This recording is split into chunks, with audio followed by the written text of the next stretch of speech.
The marble floors of the Valentino estate gleamed like frozen tears under the afternoon sun, and I was on my knees scrubbing them for the third time that week. My hands were raw, red and cracked from the industrial cleaners Mrs. Caruso insisted we use, nothing but perfection for Mr. Valentino's home.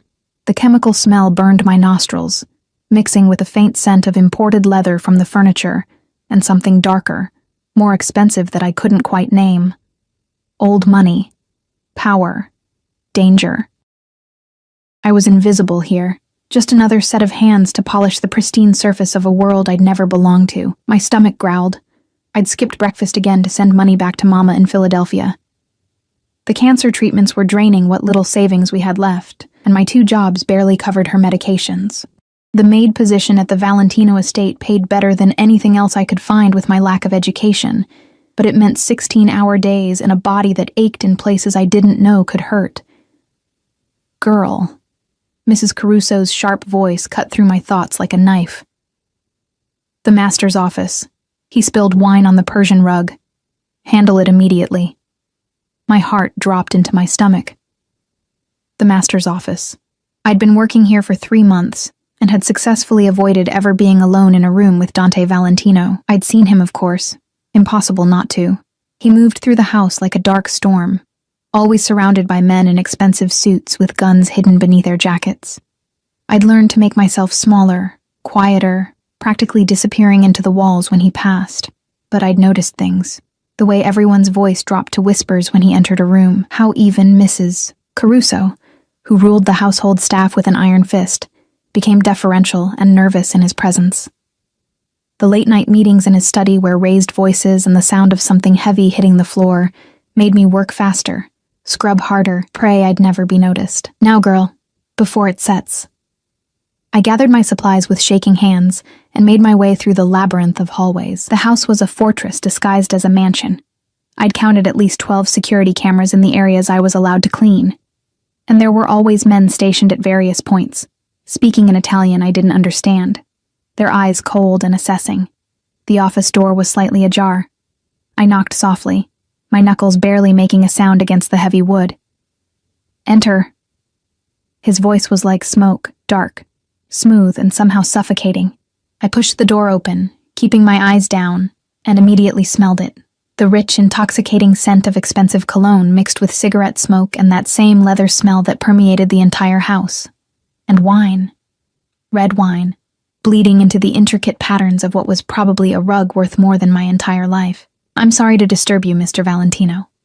Mrs. Caruso sent me to look at me when I'm speaking to you. My breath caught. Slowly, I raised my eyes from the stained rug to the man sitting behind the massive mahogany desk. Dante Valentino was younger than I'd expected for someone who commanded such fear. Maybe 32, 33 at most. His dark hair was perfectly styled, his jaw sharp enough to cut glass, and his eyes. God. His eyes were the color of aged whiskey, burning with an intensity that made my skin prickle with awareness. He wore a white shirt with the sleeves rolled up, revealing forearms marked with ink I couldn't quite make out from this distance. He was beautiful in the way a loaded gun was beautiful, undeniably attractive and absolutely lethal. What's your name? He leaned back in his chair, those whiskey eyes studying me with an attention that made me want to bolt from the room. Aria, sir. Aria Mitchell. How long have you been working in my house, Aria Mitchell? 3 months, sir. My voice came out barely above a whisper. I clutched the cleaning supplies tighter, as if they could somehow protect me. 3 months. He repeated it slowly, tasting each syllable. And I'm only noticing you now. That's interesting. Something in his tone made my pulse quicken with a fear I couldn't name. I watched as he stood, moving around the desk with the fluid grace of a predator. He was tall, much taller than me, and as he approached, I caught the full impact of his presence. Power rolled off him in waves. This was a man who gave orders that people died following. This was a man who owned everything he surveyed, including, apparently, me for the duration of my employment. The rug, sir. I should... Tell me, Aria. Why do you work 2 jobs?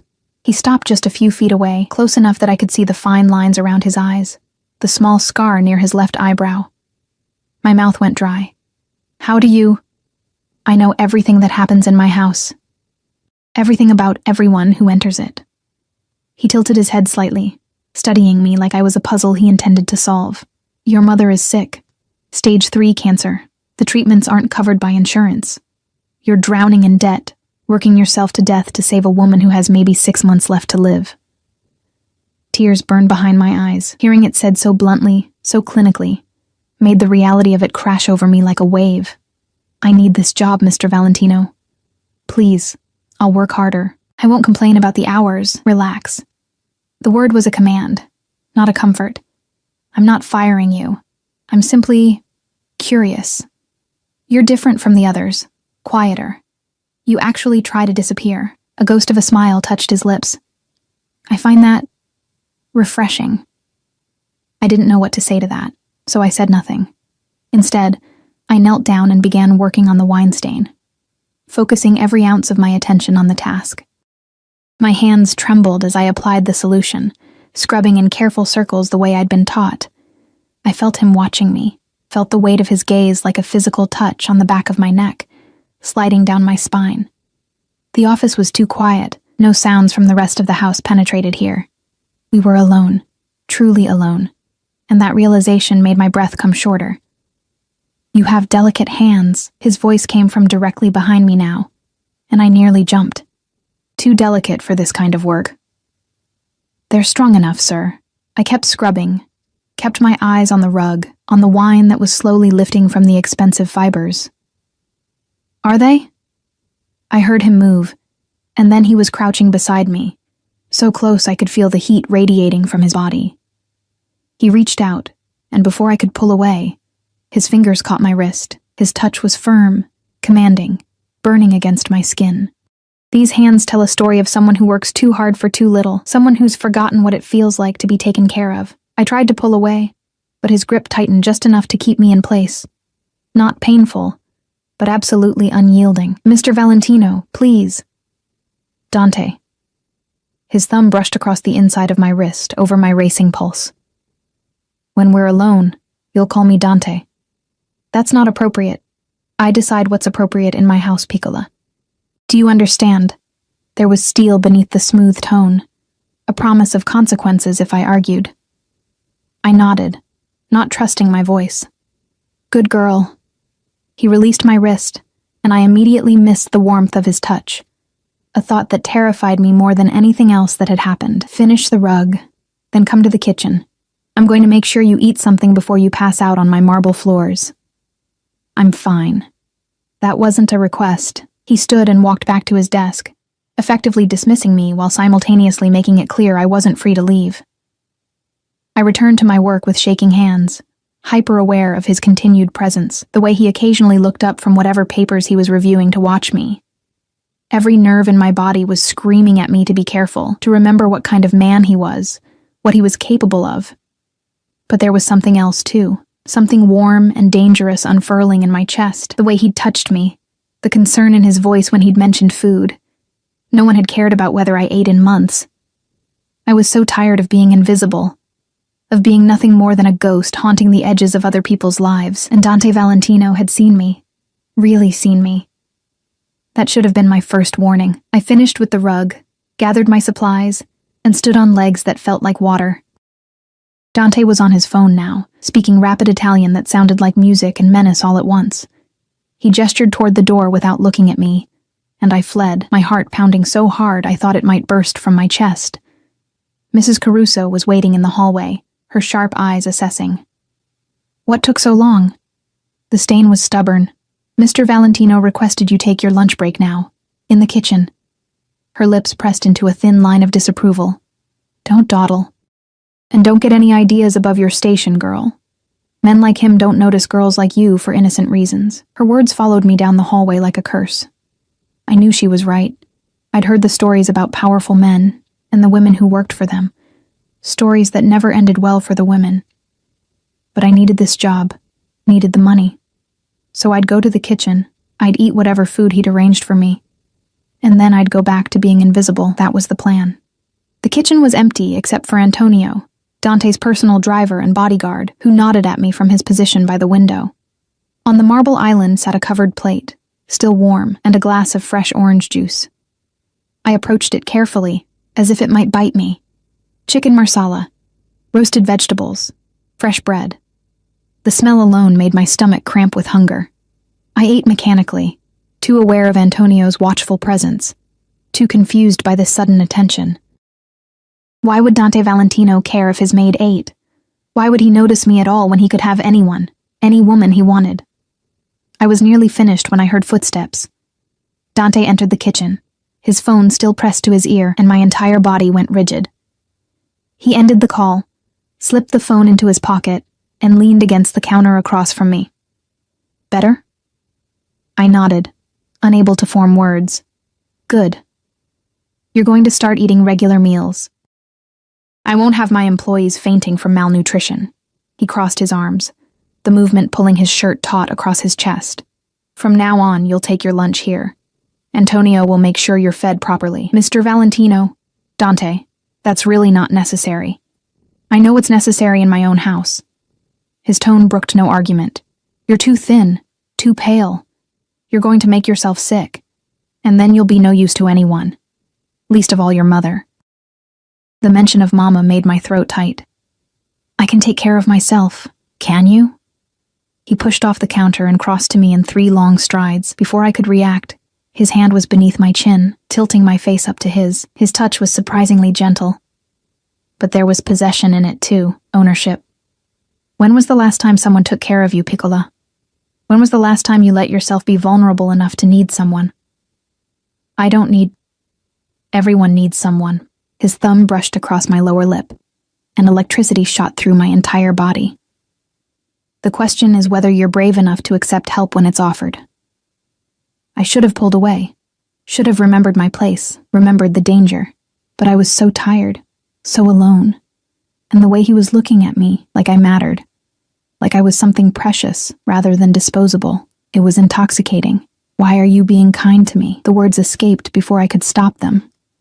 Something flickered in his eyes, something dark and possessive that should have terrified me, because you're mine to protect now. You just don't know it yet.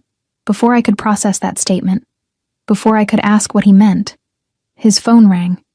He answered it in Italian, his expression hardening, and just like that, the moment was broken. He stepped back, already focused on whatever crisis required his attention, and I was dismissed with a gesture. I practically ran from the kitchen, my mind reeling, mine to protect. What did that mean? Men like Dante Valentino didn't protect people. They used them, discarded them, destroyed them when they were no longer useful. But even as I tried to convince myself of that truth, I couldn't forget the warmth of his hand on my face, the intensity in his eyes when he'd looked at me. I spent the rest of the day in a haze, jumping at shadows, expecting him to appear around every corner, but I didn't see him again. Didn't see him that evening when I finally dragged myself home to my tiny apartment, or the next morning when I returned for my shift. It wasn't until 3 days later, when I was cleaning one of the guest bathrooms, that Mrs. Caruso found me. Mr. Valentino wants to see you in his office. Immediately. My stomach dropped. Did I do something wrong? She just shook her head, her expression unreadable. Go. Don't keep him waiting. I made my way back through those endless hallways, my heart pounding with each step. The door to his office was closed this time. I knocked, heard his voice tell me to enter, and stepped into what felt like a lion's den. Dante was standing by the window, backlit by the late afternoon sun. He didn't turn when I entered, just continued staring out at his perfectly manicured grounds. Close the door. I did, the soft click sounding like a death knell. Lock it. My hand froze on the doorknob. Sir? Lock. The door. Aria. Each word was precisely enunciated, leaving no room for argument. With shaking fingers, I turned the lock. The sound echoed in the sudden silence, and I realized with crystalline clarity that I'd just trapped myself in a room with the most dangerous man I'd ever met. Dante finally turned to face me, and the look in his eyes made my breath stop. It was hunger. Raw. Barely restrained. Absolutely possessive. Come here. I couldn't move. Every instinct I had was screaming at me to run. But there was nowhere to go. He crossed the distance between us in seconds. and then his hands were on my face, tilting it up to his, and his mouth was crushing down on mine in a kiss that stole what little air I had left in my lungs. I should have pushed him away, should have screamed, fought, done anything except what I actually did, which was melt into him like I'd been waiting my entire life for this moment. His kiss was demanding, possessive, claiming me with an intensity that made my knees buckle. His arm wrapped around my waist, pulling me flush against the hard planes of his body, and I gasped against his mouth. He took advantage immediately, his tongue sweeping in to taste me, to explore every corner of my mouth like he was memorizing it. I'd been kissed before, clumsy, forgettable encounters with boys who didn't know what they were doing. This wasn't that. This was a man who knew exactly how to make a woman forget her own name. When he finally pulled back, I was dizzy, disoriented, my lips swollen, and my heart racing like I'd run a marathon. "That's better," he murmured, his thumb tracing my lower lip again in that gesture that was becoming familiar. "I've been wanting to do that since the first time I saw you on your knees in my hallway. This is wrong," I managed to whisper, even as my body betrayed me by leaning into his touch. "You're my employer. I could lose my job." "You're not going to lose anything." His voice was firm, absolute. "Quite the opposite, actually. I'm going to give you everything you need, Piccola. Starting with this." He reached into his pocket and pulled out an envelope, pressing it into my hands. I opened it with trembling fingers and nearly dropped it when I saw what was inside. Cash. Thousands of dollars in cash. "What is this?" My voice came out strangled. "Your mother's treatment. The experimental therapy her doctors mentioned but said was too expensive. It's arranged. She starts next week." He said it so casually, like he was discussing the weather, not fundamentally altering the trajectory of my life. Tears blurred my vision. "I can't accept this. It's too much." "Yes, you can. And you will." His hands framed my face, forcing me to look at him. "Do you understand what I'm offering you, Arya? I'm offering you hope. A future. All you have to do is let me take care of you." "Why?" The question tore from my throat. "Why would you do this for someone like me? You don't even know me." Something dangerous flickered in his eyes. "But I do know you. I've had you investigated since the day you walked through my doors. I know about your father abandoning your family when you were 12. I know about the foster homes after your mother couldn't afford to keep you. I know about the scholarship you lost when she got sick and you had to drop out to take care of her. I know everything, Piccola. Every scar, every struggle, every moment of pain that made you into the woman standing in front of me. The invasion of my privacy should have outraged me. Instead, all I felt was a strange sense of relief. He knew the worst parts of me, the broken pieces, and he was still here, still looking at me like I was something valuable. "That's insane," I breathed. "You barely know me, and you're offering to pay for my mother's treatment? What do you want in return?" His smile was slow, predatory. "You're intelligent enough to know that nothing in life is free, especially not from men like me." His thumb brushed across my cheekbone, leaving fire in its wake. "I want you, Arya, in my bed, in my life. Mine in every way that matters." The room tilted. "You want me to be your... what? Your mistress?" No, the word was sharp, definitive. "A mistress is temporary, disposable. What I want from you is far more permanent." He leaned in, his lips brushing the shell of my ear, and I felt his words more than heard them. "I want you to belong to me, completely. Your body, your time, your loyalty. In exchange, I'll give you everything. Your mother will have the best care money can buy.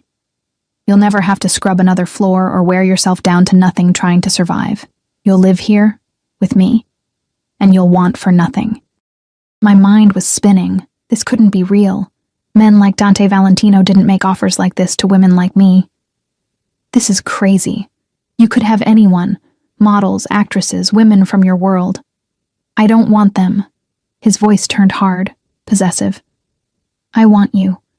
I've wanted you since I saw you making yourself small in my hallways, trying so desperately to be invisible. Do you know how rare that is? Everyone wants something from me. Everyone sees the power, the money, the fear I command. But you? He pulled back to look at me, his whiskey eyes burning. You just wanted to survive. You didn't scheme or manipulate or throw yourself at me. You were real. And I'm going to keep you. I need time to think. No. His hand slid to the back of my neck, holding me in place. Your mother starts treatment next week. That gives you until Sunday to decide. Either you accept my offer and move into the East Wing by Monday morning, or you walk away and I never bother you again. But understand this, Arya. If you walk away from everything. The treatment, the money, this. He kissed me again, slower this time, but no less devastating. All of it disappears. It was an ultimatum dressed up as a choice. Accept his terms, or watch my mother die knowing I could have saved her. That's not fair, I whispered against his lips. Life rarely is, Piccola, but I'm offering you a way out, a way to save her and yourself. All you have to do is trust me, trust him. Trust a mafia boss who dealt in violence and crime, who was offering me a golden cage in exchange for my freedom. It was insane, reckless, dangerous. But when I thought about Mama, about her wasting away in that hospital bed, about the way she smiled even though I knew she was in agony, when I thought about having the power to save her, what choice did I really have? I need guarantees, I heard myself say. I need to know she'll be taken care of no matter what happens between us. Pride flashed in his eyes. Smart girl. Yes, I'll have my lawyers draw up a contract. Your mother's treatment will continue regardless of our arrangement. You have my word. The word of a criminal? The words escaped before I could stop them, and I immediately regretted them when I saw his expression darken. But instead of anger, he laughed. A low, dangerous sound that made my stomach clench. Yes, exactly that. And in my world, Arya, my word is more binding than any legal document. When I make a promise, people know I keep it. When I make a threat, they know I follow through. Remember that. He released me and moved back to his desk, pulling out his phone. Antonio will take you home. Pack whatever you want to keep. Monday morning you move in. We'll go shopping for anything else you need. Wait, Monday, but I haven't even decided. Yes, you have. He looked up at me, and there was absolute certainty in his gaze. You decided the moment you asked for guarantees instead of telling me to go to hell. You're mine now, Piccola. You just need the weekend to accept it. I stood there, frozen, as he made a call in rapid Italian. Within minutes, Antonio appeared at the door, his expression carefully neutral as Dante instructed him to drive me home. I was ushered out in a daze, my mind unable to fully process what had just happened. The ride to my apartment was silent. Antonio didn't speak, didn't ask questions, just drove with the calm efficiency of someone who'd seen stranger things. When we pulled up outside my building, a rundown complex in a neighborhood Dante's car probably cost more than, I finally found my voice. Does he do this often? Make offers like this to his employees? Antonio's eyes met mine in the rearview mirror. Mr. Valentino doesn't explain his actions to me, miss, but in the 10 years I've worked for him, I've never seen him look at anyone the way he looks at you. Whatever this is, it's different. Different. The word echoed in my mind as I climbed the stairs to my third-floor apartment. Different good or different bad? Different dangerous or different devastating? I spent the weekend in a fog of indecision and denial. I visited Mama at the hospital, watched her struggle to breathe, listened to her apologize for being a burden. When I told her about the new treatment, about the anonymous donor who was covering the costs, she cried with relief. She didn't ask questions, didn't wonder who would be so generous. She just held my hand and told me she loved me, that she'd make this second chance count. Guilt ate at me. She didn't know the price of her miracle. Didn't know I was essentially selling myself to save her. But was it really selling myself if part of me wanted this? If part of me had been thinking about Dante's kiss, his touch, the way he looked at me like I was something precious? For the past 72 hours, Sunday evening, I packed my meager belongings into 2 suitcases. Most of my clothes were worn, faded, not fit for the life Dante was offering. I kept photos, a few books, my mother's jewelry, things that mattered, things that remembered who I was before all this. I didn't sleep that night. Monday morning arrived with brutal inevitability. At exactly 8 a.m., there was a knock at my door. Antonio stood in the hallway, his expression carefully blank. Mr. Valentino sent me to collect you, miss. Are you ready? Was I? Could anyone ever be ready to step into a life like this? I nodded, grabbed my suitcases, and followed him down to the waiting car. The drive back to the estate felt both too long and far too short. My hands wouldn't stop shaking. My mind kept running through every possible scenario, each one more terrifying than the last. The car pulled through the gates, past the security checkpoint, and up the long driveway. The house looked different now, not just a workplace, but a prison. A beautiful, gilded prison, where I'd just agreed to serve my sentence. Mrs. Caruso was waiting at the entrance, her expression sour. "Mr. Valentino is in his office. He wants to see you immediately. Your belongings will be taken to the East Wing." I made my way through those familiar hallways, my heart pounding so hard I thought everyone could hear it. The office door was open this time. Dante stood by the window again, his back to me, but I could feel his awareness of my presence. "Close the door." I did, my hand trembling on the handle. "Come here, Arya." I crossed the room on legs that felt like they belonged to someone else. When I was close enough, he turned, and the look on his face stole my breath. Hunger, possession, satisfaction. "You came. Did you think I wouldn't?" "I knew you would." He reached out, his fingers trailing down my cheek to my throat, feeling my racing pulse. "Because you're smart enough to recognize opportunity when it presents itself. And because, whether you want to admit it or not, you want this too. I'm here for my mother. You're here for multiple reasons, Piccola. Your mother is one of them. This..." He pulled me flush against him, his other hand sliding possessively around my waist. "Is another." He kissed me again, slower this time, deeper, taking his time to explore and claim. When he finally pulled back, we were both breathing hard. "The East Wing has been prepared for you. Your own suite, bedroom, bathroom, sitting room, everything you could need. But understand something, Arya." His hand tightened on my waist. "Those rooms are yours for privacy, for comfort. But your nights? Those belong to me." Heat flooded my face. "I need time to adjust. You'll have it. I'm not a monster, despite what you might think." His thumb brushed across my lower lip. "I can be patient when properly motivated. But make no mistake, you're mine now. Every man who sees you will know it. Every woman who looks at you will understand that you're under my protection.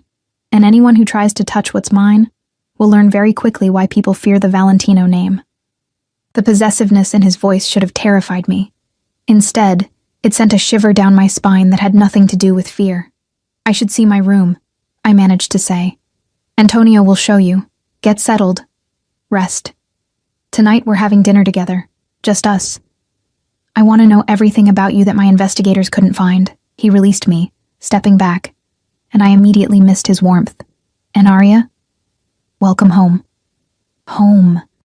The word echoed mockingly as Antonio led me through more hallways to the East Wing. The suite he showed me was larger than my entire apartment had been. The bedroom alone could fit 3 of my old rooms.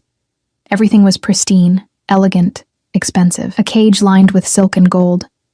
My suitcases looked pathetic sitting in the middle of all that luxury. "Mr. Valentino arranged for a stylist to come tomorrow," Antonio said from the doorway. "She'll help you with a new wardrobe. If you need anything before then, just pick up the phone. Extension 1 reaches the kitchen. Extension 2 reaches security.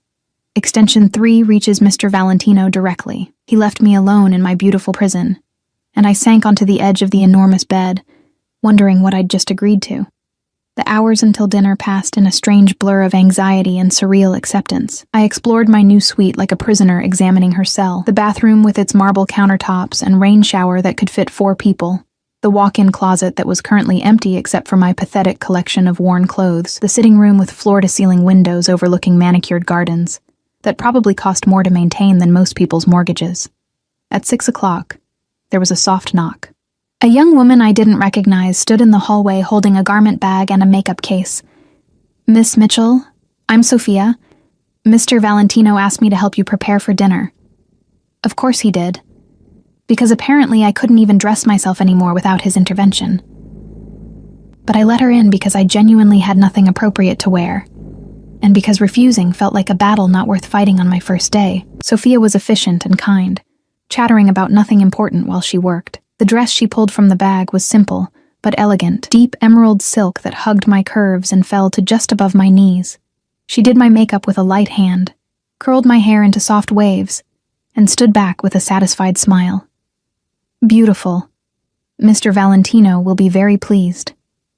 I stared at my reflection and barely recognized myself. I looked like someone who belonged in this world. Like someone who could stand beside a man like Dante without looking ridiculous. The illusion was almost convincing.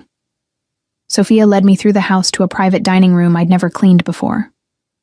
Soft lighting, an intimate table set for two, and Dante standing by the window in a black suit that probably cost more than a year of my old salary.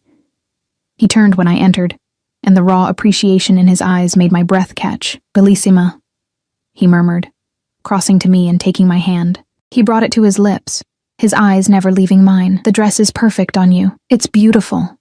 Thank you." The words felt strange in my mouth, thanking him for dressing me like a doll. He pulled out my chair, waited until I was seated, then took his own seat across from me.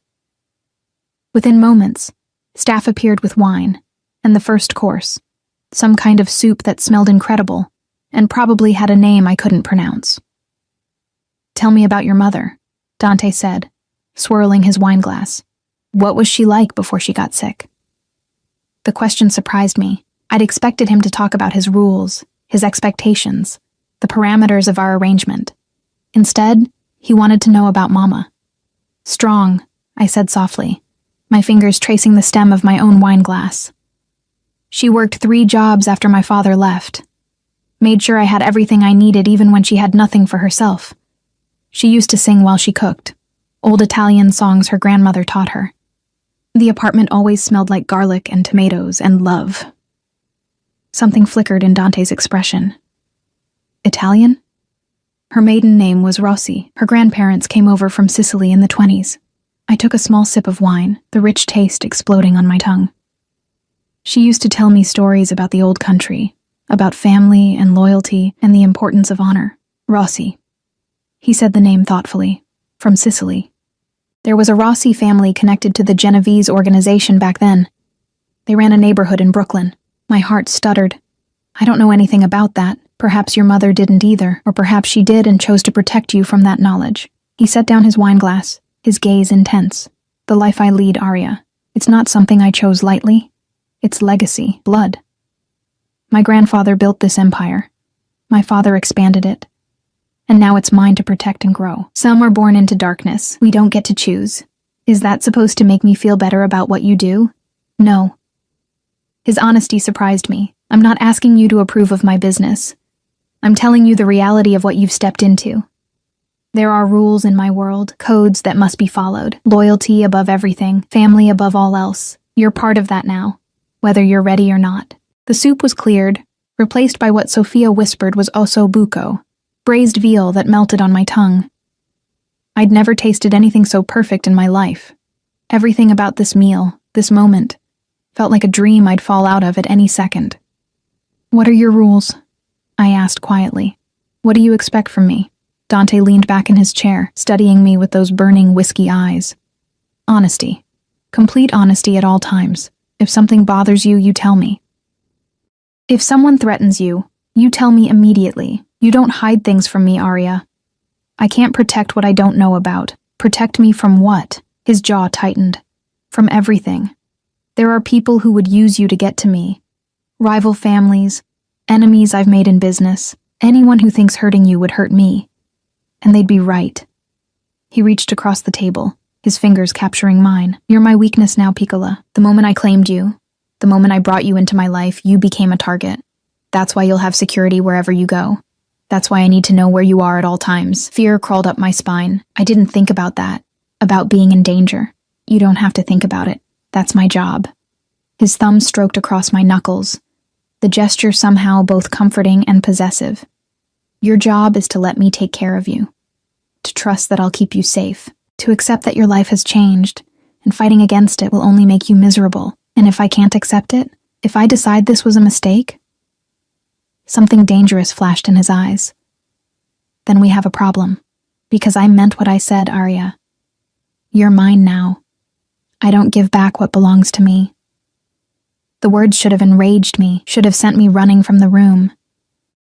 But there was something in his tone, in the fierce protectiveness underlying the possessiveness, that made me stay in my seat. "I'm not property," I said quietly. "No, you're not. He brought my hand to his lips again, pressing a kiss to my palm that sent shivers through my entire body. You're far more valuable than property.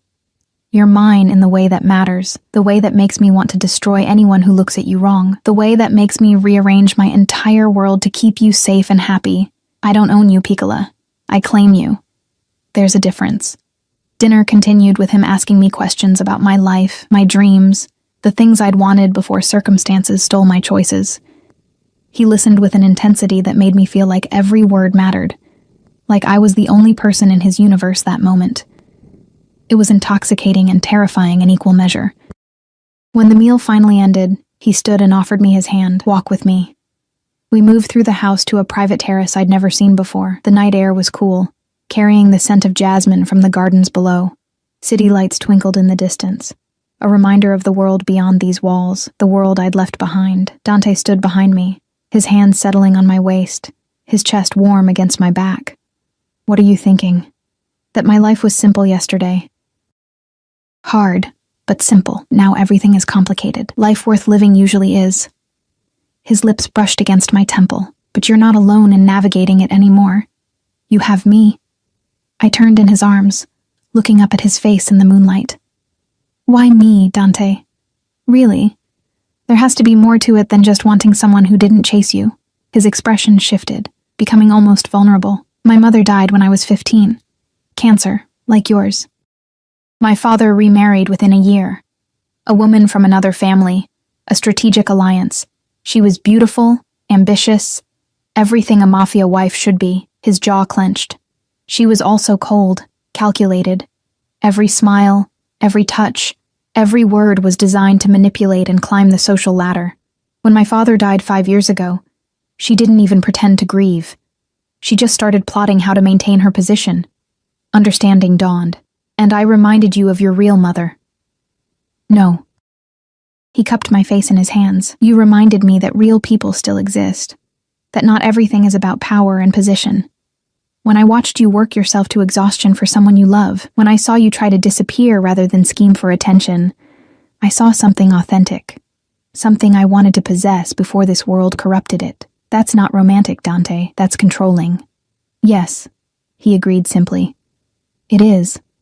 I never claimed to be a good man, Arya. I'm possessive, controlling, and violent when necessary. But I'm honest about what I am. And what I am is someone who will burn the world down to keep you safe. He kissed me then, deep and claiming, his hands sliding into my hair. I melted into him despite every warning bell ringing in my head. His kiss was drugging, addictive, making me forget why this was dangerous. When we finally broke apart, both breathing hard, he rested his forehead against mine. Come to bed with me. My heart stuttered. Dante. Just to sleep, he clarified, though the hunger in his eyes suggested he wanted far more. I want to hold you, to feel you beside me, nothing more until you're ready. It was probably a terrible idea. But I was exhausted from the emotional whiplash of the day, and the thought of spending the night alone in that huge empty bed in my suite felt unbearable. Okay, I whispered. Satisfaction gleamed in his eyes. He took my hand and led me through the house to the master suite, a space that was somehow both masculine and elegant, dominated by a massive bed that looked like it belonged in a palace. He handed me one of his shirts to sleep in, turned his back while I changed, then pulled me into bed beside him. His arms came around me immediately, pulling my back flush against his chest. I could feel every hard plane of his body, the steady beat of his heart, the way his breathing gradually synchronized with mine. Sleep, Piccola, he murmured against my hair. You're safe here. Always safe with me.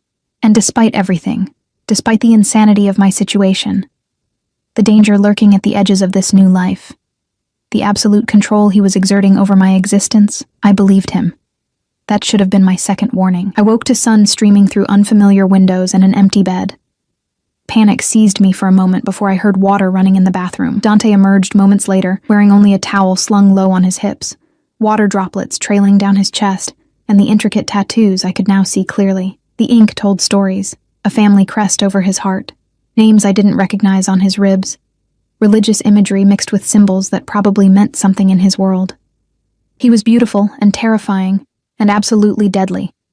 His eyes met mine, and a slow smile curved his lips. "Good morning, Bellissima. How did you sleep?" "Better than I expected," I admitted, sitting up and pulling the sheets higher. His shirt had ridden up during the night, exposing far too much leg. "Good."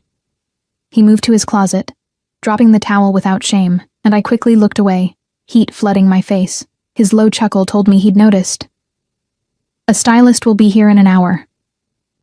Antonio will stay with you the entire time. Don't leave the house without telling me first. I need to visit my mother at the hospital, already arranged. You'll go this afternoon. Antonio and Marco will accompany you." He emerged fully dressed, looking every inch the powerful crime boss. "The hospital has been informed that your mother is under my protection. She'll receive the best care available. No one will bother her or you." He crossed to the bed, leaned down, and kissed me thoroughly. "I have business to attend to today, but tonight we're having dinner with some associates. You'll meet them, smile, and let them see that you're mine. Understand?" I nodded, not trusting my voice. "Good girl." He traced my lips with his thumb. "Get dressed, eat breakfast. Sophia will help you with everything. And Arya?" His expression turned serious. "Don't try to run. Don't test me.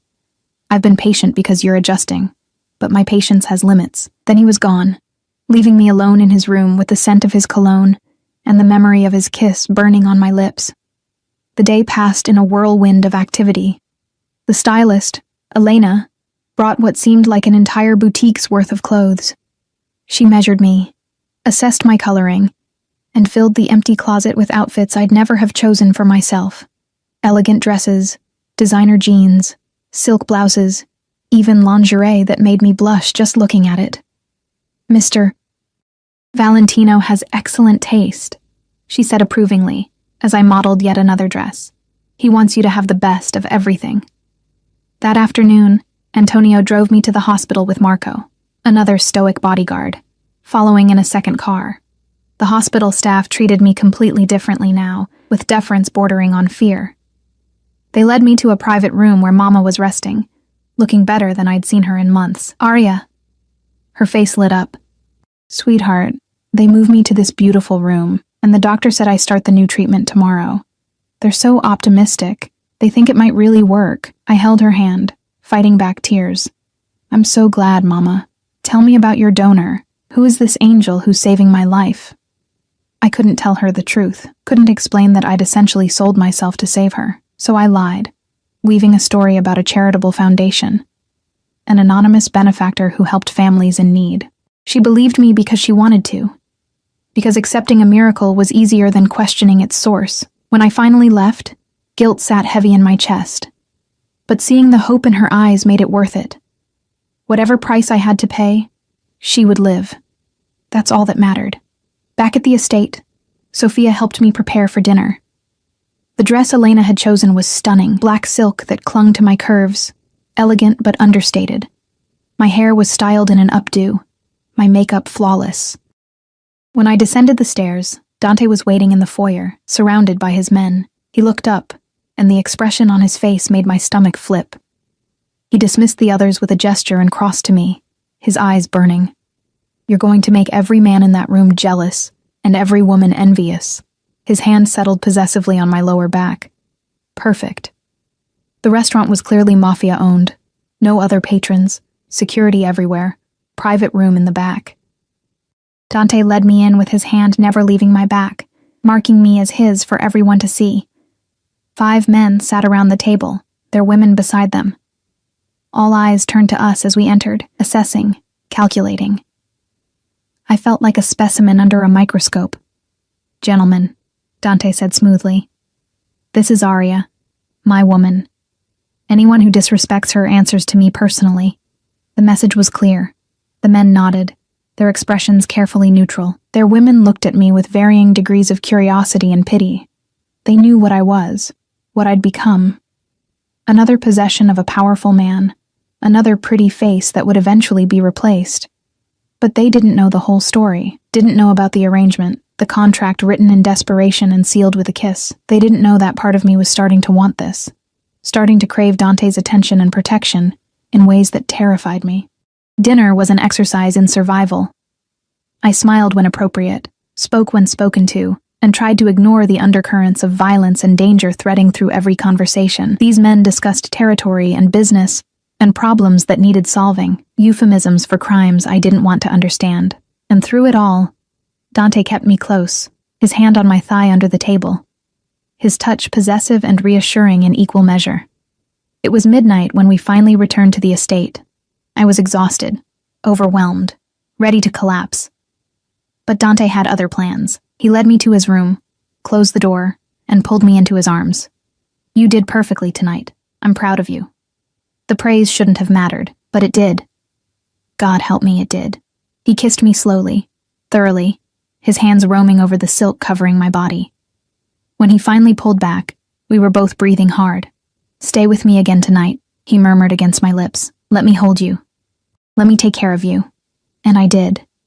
Because somewhere in the past 48 hours, I'd stopped fighting the inevitable. I was his now. For better or worse. I just didn't know yet how much worse it could get. The next 3 weeks passed in a strange rhythm of luxury and captivity. My days fell into a pattern. Breakfast with Dante when his schedule allowed.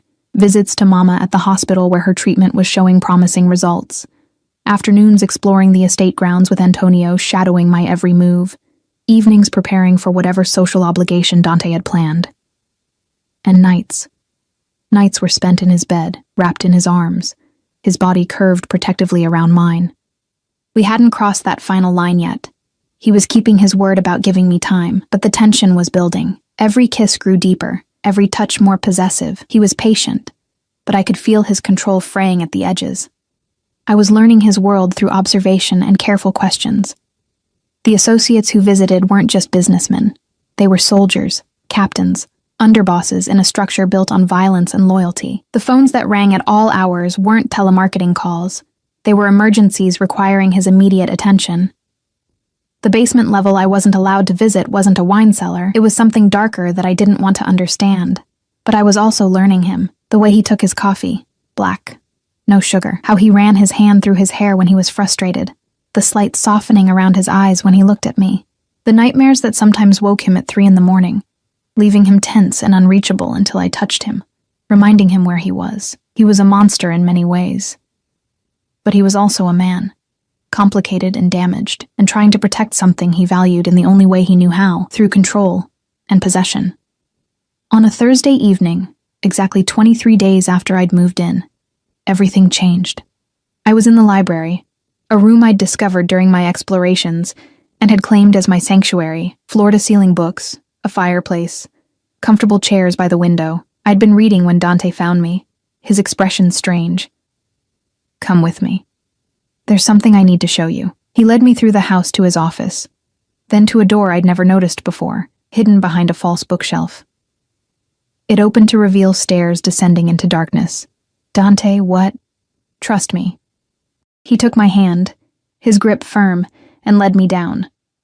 The basement was exactly what I'd feared, a space dedicated to business I didn't want to know about.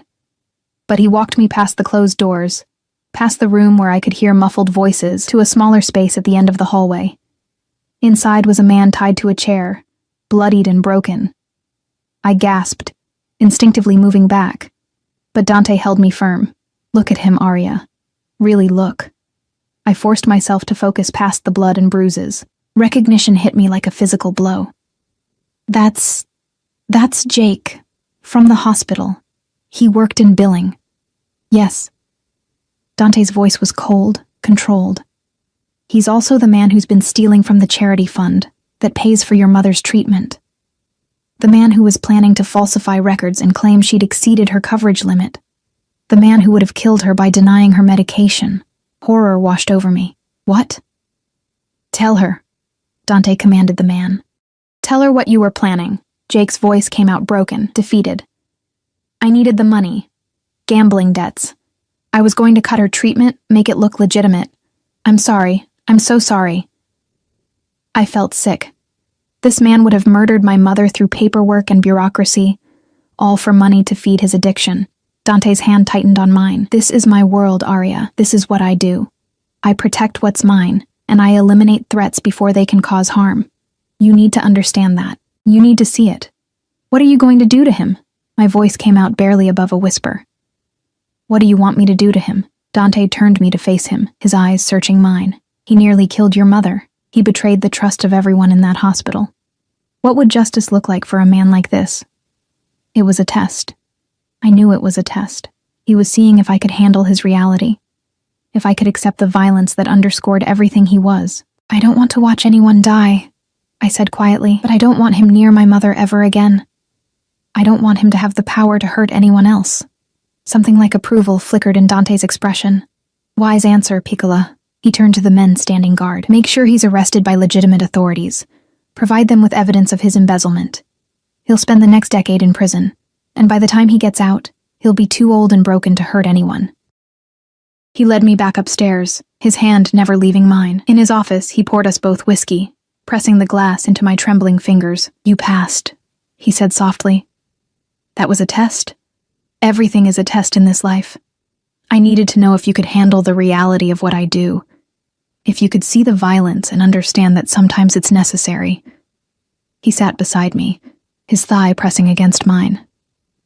You didn't flinch, didn't demand I let him go. You saw the situation clearly and made a rational decision. I'm proud of you. Don't be. I drank the whiskey, letting it burn away the taste of fear. I'm not proud of myself. I should have demanded you let him go, should have been horrified, but all I could think about was Mama, and how close she came to dying because of that man's greed, that survival instinct. That's understanding that the world isn't black and white, that sometimes monsters wear respectable faces, and sometimes the devil protects the people you love. He took the empty glass from my hand and set it aside. You're adapting to this life better than I expected. Is that what this is? Adaptation? I laughed bitterly. I'm changing into someone I don't recognize. Someone who can stand in a basement with a tortured man and calmly discuss his fate. You're becoming someone stronger, someone who can survive in my world. His hand cupped my face, forcing me to meet his eyes. And you're mine, which means you're protected, cherished. No one will ever hurt you the way that man tried to hurt your mother. He kissed me then, and for the first time, I kissed him back with matching hunger.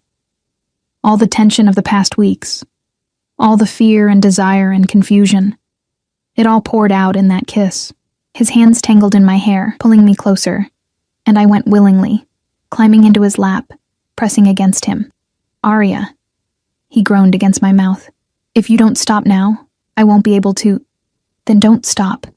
The words left my mouth before I could think better of them. I don't want you to stop. His eyes blazed. Are you sure? Because once we cross this line, there's no going back. You'll be mine in every way. I'm already yours, I whispered, and realized it was true. Somewhere between the threats and the protection, between the fear and the desire, I'd fallen into this, into him. I stopped fighting it a week ago, maybe longer. I don't know when it happened, but it did. He stood with me in his arms, carrying me through the house to his bedroom. He set me down gently, his hands shaking slightly as he reached for the zipper of my dress. I'll be gentle, he promised. I'll take care of you. And he was. He undressed me slowly, reverently, like I was something precious. His kisses were soft, exploratory, mapping every inch of skin he revealed. When he finally laid me back on his bed, I felt treasured rather than possessed. Making love to Dante was nothing like I'd imagined. It was intense, overwhelming, a claiming that went deeper than physical. He watched my face the entire time, gauging my reactions, adjusting his movements to my responses. When I fell apart in his arms, his name on my lips, he followed moments later, burying his face in my neck and holding me like he'd never let go.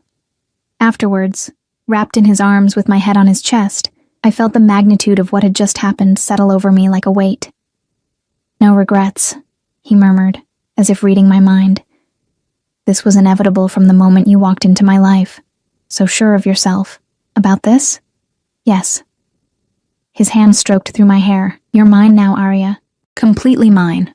And I'm never letting you go. The possessiveness should have bothered me. But lying there in the aftermath, feeling safe and cherished and wanted, I couldn't bring myself to care. I fell asleep in his arms, more content than I'd been in years. I woke to an empty bed and the sound of angry voices downstairs. Pulling on one of Dante's shirts, I crept to the door and listened. Italian. Rapid, furious Italian, punctuated by what sounded like furniture hitting walls. Something was wrong. Very wrong. I found Sophia in the hallway, her face pale. "Miss Arya, you should stay in your room." "What's happening?" "There's been an incident with one of the families. Mr. Valentino is handling it." Before I could ask more, Dante appeared at the top of the stairs, his expression thunderous. Blood spattered his shirt. Not his blood, I realized with sick certainty. His eyes found mine, and something in his expression made my stomach drop. "Arya, my office. Now." I followed him on shaking legs. Inside, he closed the door and turned to face me, his control visibly fraying. "There's been a complication. The Baldini family has declared vendetta against me. Some business disagreement that escalated." He ran a hand through his hair. "They've made threats against anyone close to me. Which means you're in danger." "What kind of danger?" "The kind that gets people killed." His hand settled on my shoulders. "I'm doubling your security. You don't leave this house without at least 4 guards. You don't go anywhere I haven't personally approved. And if I say run, you run. No questions, understand?" Fear crawled up my spine. "Dante, I won't let them touch you." His voice turned hard, deadly. "I'll burn their entire organization to the ground before I let them hurt you. But you need to be smart. Need to follow my rules exactly." This is insane. Maybe I should leave. Go somewhere they can't find me. No. The word was absolute, final. You're safest here with me. Running would make you an easier target. Here, I can protect you. Here, you're surrounded by my men, my security, my power. His hands tightened on my shoulders. "You're not leaving me, Arya. Not now, not ever." The next week was a nightmare of paranoia and tension. Armed guards patrolled the grounds constantly. Every delivery was searched. I wasn't allowed outside at all. Dante barely slept, spending his nights on phone calls and in meetings, orchestrating whatever moves were necessary to end the threat. And then, 8 days after the vendetta began, Dante came to find me in the library. His expression was strange, satisfied, but also troubled. "It's over. The Baldini family has agreed to terms. The vendetta is lifted." Relief flooded through me. Thank God. What changed? I gave them something they wanted more than my blood. He sat beside me, taking my hand. "But there's something else. Something you need to know." The way he said it made my stomach clench with dread. "What?" "You're pregnant." The world tilted. "What? That's impossible. We've only been together for 3 weeks. I know exactly how long it's been." His hand settled on my stomach, possessive and gentle. "I had the doctor run tests when you complained about feeling nauseous yesterday. The results came back an hour ago. I couldn't breathe. Couldn't think. Pregnant. I was pregnant with Dante Valentino's child. This changes everything," he continued, his voice soft but absolute. "You're not just mine now, Arya. You're carrying my heir, my child. That makes you family in the truest sense. That makes you untouchable." Something in his tone made me look at him more carefully, at the satisfaction in his eyes, the lack of surprise. "You knew," I whispered, horror dawning. "You knew this would happen. You wanted this." His expression didn't change. "Yes. The first night we were together, you didn't use protection. You never used protection." My voice rose with each word. "You got me pregnant on purpose. Yes. No shame. No apology. Just calm confirmation. I told you from the beginning, Arya. You're mine. I claimed you. And I needed to make sure that claim was permanent. Unbreakable. A child binds you to me in ways that nothing else could." I stood, backing away from him, fury and betrayal warring in my chest. "You manipulated me. You used me. You took away my choice. I gave you everything you needed." He stood too, his expression hardening. "Your mother is alive and thriving. You're safe, protected, provided for. You have a home, security, a future, and now you're carrying my child. You'll be the mother of the next Valentino heir. Do you understand what that means? The power that gives you? The protection? I don't want power. I wanted a choice." Tears streamed down my face. "You trapped me. You made sure I could never leave." "Yes. He closed the distance between us, his hands framing my face, forcing me to look at him. Because I love you, Arya. I fell in love with you the moment I saw you trying to disappear in my hallways, and I knew I'd do whatever it took to keep you. Including this. That's not love. That's obsession. Possession. In my world, they're the same thing. His thumbs brushed away my tears. I'm not going to apologize for ensuring you'd never leave, for binding you to me permanently. You're mine, Piccola. Mine forever. And our child will cement that bond in ways that terrify you right now, but that you'll eventually understand. I hate you. The words were bitter on my tongue. No, you don't. You're angry, yes. Betrayed, absolutely. But you don't hate me. If you did, you wouldn't be crying. You'd be plotting. His lips brushed against my forehead. You'll forgive me eventually. When you hold our child in your arms, when you see how much I love both of you, when you understand that everything I've done has been to protect this family, you'll forgive me. I wanted to keep fighting, wanted to scream and rage, and make him understand the magnitude of what he'd done. But what was the point? He was right about one thing. I was trapped. Pregnant with his child, living in his house, surrounded by his men. There was no escape from this gilded cage he'd built around me. I need time, I managed to say. Time to process this. Time alone. Of course. He released me, stepping back. But understand something, Arya. Time won't change the reality. You're pregnant with my child. You're mine. Those are facts that no amount of anger will alter. He left me there in the library, and I collapsed into a chair, my hand instinctively moving to my stomach. There was a life growing inside me, a child. Dante's child. The child I hadn't chosen but that I already knew. With terrible certainty, I would love fiercely, because that's who I was. Someone who loved deeply, who protected fiercely, who sacrificed everything for family. Dante had known that about me, had seen it, and used it, and made it a weapon to bind me to him forever. And God help me, part of me understood why. The next 2 months were the hardest of my life. My body changed in ways I wasn't prepared for. The morning sickness that left me weak and shaking. The exhaustion that made simple tasks feel impossible. The emotional upheaval that had me crying over commercials and snapping at anyone who looked at me wrong.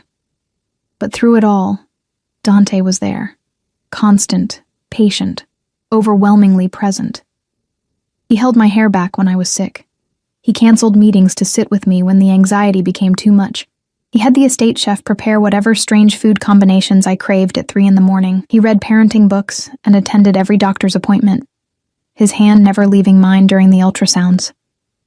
And slowly, against every ounce of my better judgment, my anger began to fade into something more complicated. I couldn't forgive what he'd done. The manipulation, the calculated way he'd gotten me pregnant to trap me permanently. It was unforgivable.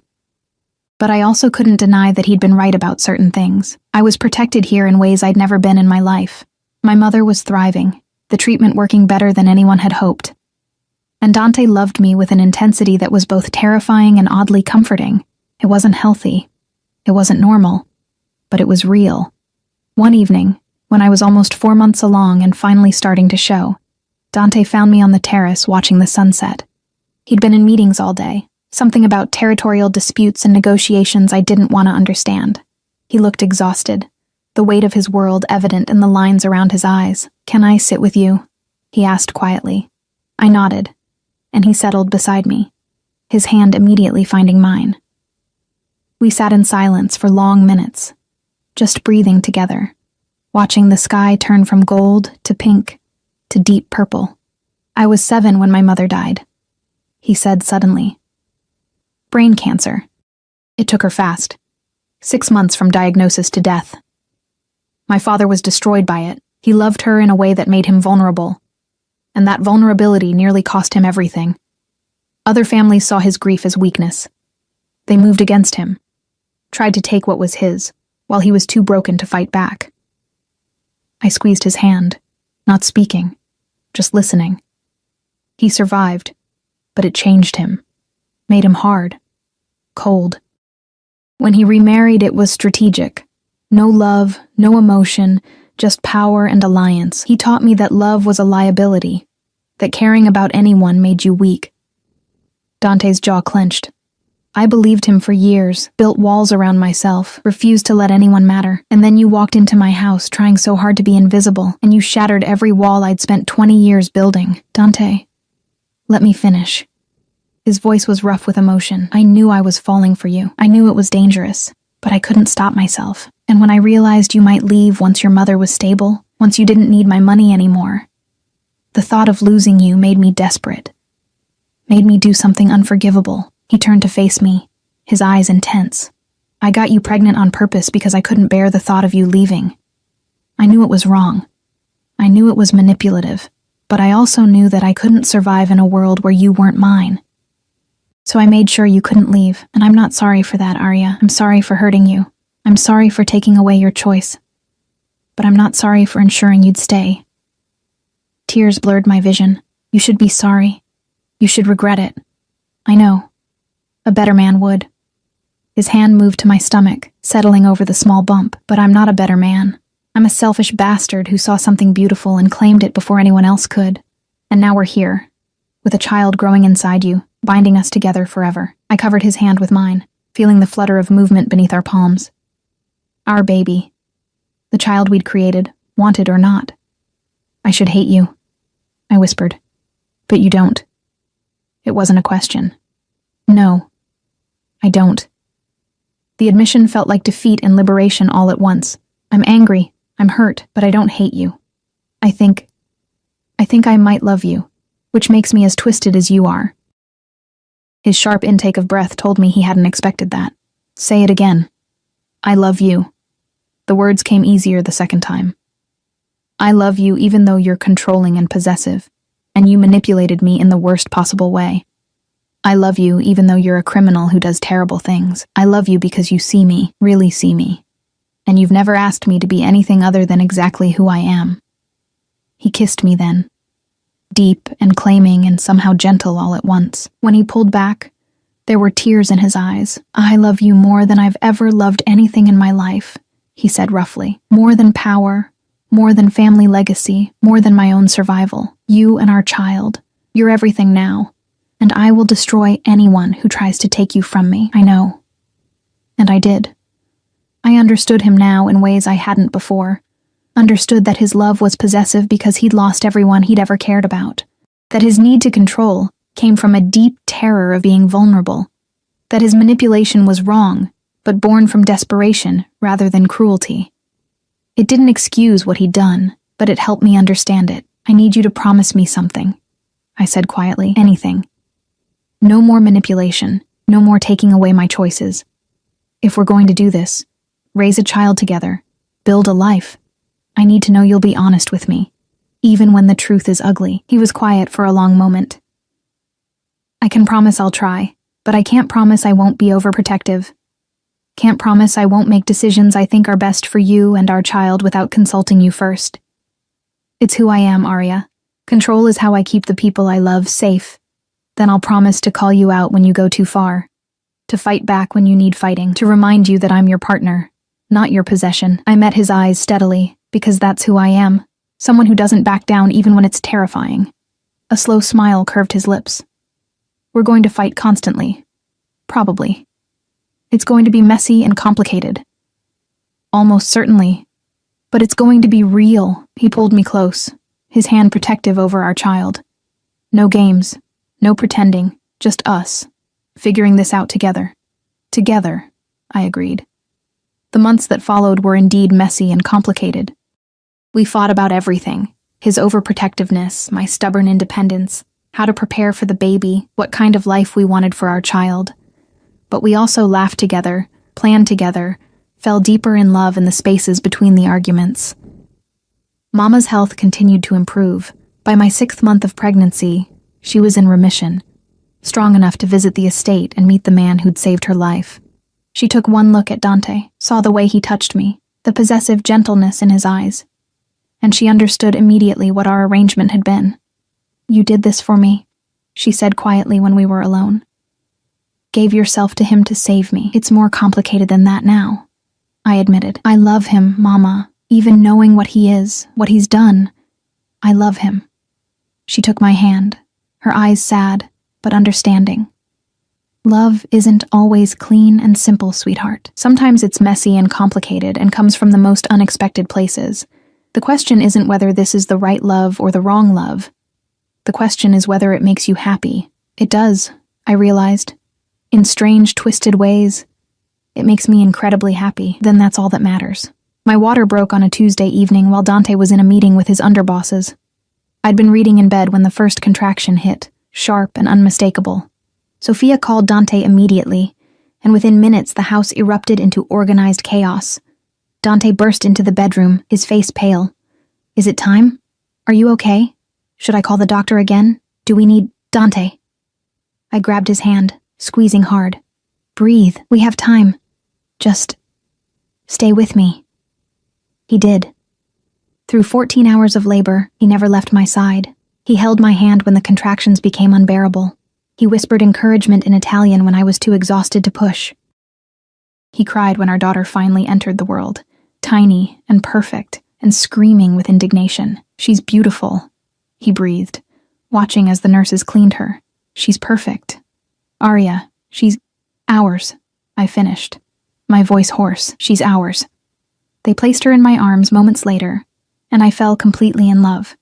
She had Dante's dark hair and my nose, and when she opened her eyes, they were the exact shade of whiskey that haunted my dreams. "Isabella," Dante said softly, his fingers stroking her tiny cheek. "Her name is Isabella Marie, after both our mothers." I looked at him, surprised. "You want to name her after my mother? She saved your life by bringing you into this world. It's only right we honor her." His expression was tender in a way I'd rarely seen. "Besides, family is everything, and your mother is family now. Isabella Marie Valentino, our daughter." The physical proof of the complicated, messy, absolutely real love between a mafia boss and the maid who'd stolen his heart. The weeks after her birth were exhausting and perfect. Dante was surprisingly hands-on for someone who'd grown up in his world.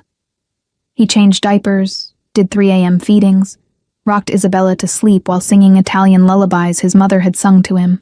He was gentle with her in ways he'd never been gentle with anything else in his life, and he was even more possessive of both of us. Security doubled. I wasn't allowed to leave the grounds without an entire team of guards. Anyone who wanted to see Isabella had to be cleared through multiple levels of approval. It was suffocating and overwhelming, and exactly what I'd expected, but it was also love. Twisted. Controlling. Absolutely consuming love. One night, when Isabella was 6 weeks old and finally sleeping through the night, I found Dante standing by her crib just watching her sleep. The moonlight streaming through the window illuminated his face, highlighting the softness there, the vulnerability he only showed in moments like this. "What are you thinking?" I asked softly from the doorway. He didn't turn, just kept watching our daughter, that I'd burn the entire world down to keep her safe, that anyone who ever tries to hurt her will learn exactly what happens when you threaten what belongs to Dante Valentino. "She's not property, Dante. Neither am I." "No." He finally looked at me, and the love in his eyes stole my breath. "You're not property. You're my heart, my soul, my reason for breathing. You're the woman who taught me that love doesn't have to be weakness, that protecting the people you care about can make you stronger rather than vulnerable." He crossed to me, pulling me into his arms. "I got you pregnant on purpose because I was terrified of losing you. And I'd do it again, Arya. I'd do anything to ensure you and Isabella stay by my side forever." I know. I should have been angry, should have hated his continued lack of remorse, but I understood him now in ways I hadn't before. And I'd fight you every step of the way while simultaneously staying exactly where I am. Because as twisted as this is, as complicated and messy and wrong, it's ours. This life, this love, this family we've built from desperation and obsession, and something that somehow became real. "You're mine," he murmured against my hair. "And you're mine," I replied. "Forever, forever," he agreed. 2 years later, Isabella took her first steps in the gardens while Dante and I watched, both of us anxious and proud in equal measure. Mama was there too, healthy and vibrant, laughing as Isabella stumbled and got back up with determination that reminded me of her father. "She has your stubbornness," Dante observed. "And your arrogance," I countered. He grinned, pulling me close. "She's going to be unstoppable." I looked around at the life I'd built. This strange, complicated, unconventional life that had started with desperation and manipulation, but had somehow transformed into something that felt like home. The estate that had once felt like a prison now felt like a sanctuary. The man who'd trapped me had become my partner. The future I'd thought was stolen had bloomed into something I never could have imagined. Was it perfect? No. Did we still fight about his controlling nature and my stubborn independence? Constantly. Were there moments when I looked at how this all began and felt the echo of that initial betrayal? Sometimes.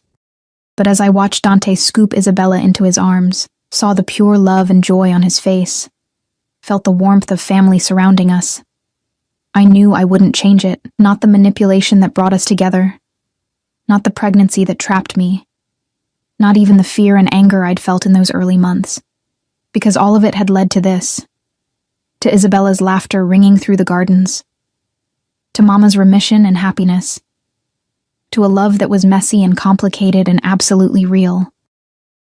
Dante had told me once that he'd gotten me pregnant on purpose, that I was his forever. At the time, it had felt like a curse, a trap I'd never escape. Now, with his arm around my waist, and our daughter in his arms, and our whole messy, beautiful life stretching out before us, it felt like the most twisted kind of blessing. I was his, he was mine, and forever didn't seem nearly long enough.